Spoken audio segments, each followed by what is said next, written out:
Bueno, a ber, lehenengorik eta buruketa honetan,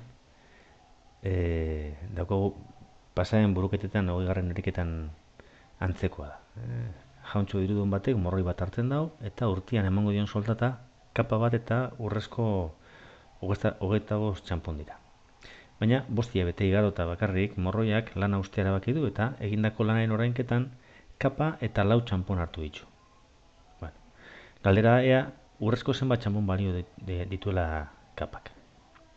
Bueno, orduan, hemen markatu duena izan da, urte osoan, hau da 12 hilabetetan, kobrako zuena da hogeita bost txanpon eta kapa bat. 5 hilabete egon ondoren, kobratu ditu lau txanpon eta kapa.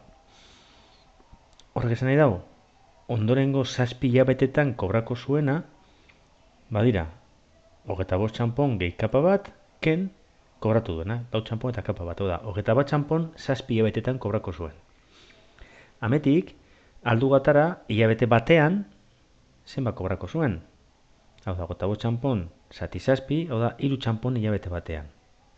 Orduan, 5 hilabetetan kobratu duena txanponetara pasatzeko bakarrik, hilabete batean 3 txanpon kobratzen baditu, 5 hilabetetan, 3 biter 5, 15 txanpon. Horrek esan nahi dago, kobratu duena, hau da, lau txanpon eta kapa bat, eta 15 txanpon hauek, balio barreina daukela. Orduan, zengo dugu, lau txanpon eta kapa bat berdin, 15 txanpon, hau da, kapak, zenba balioko dau? 15 ken lau, 11 txanpon.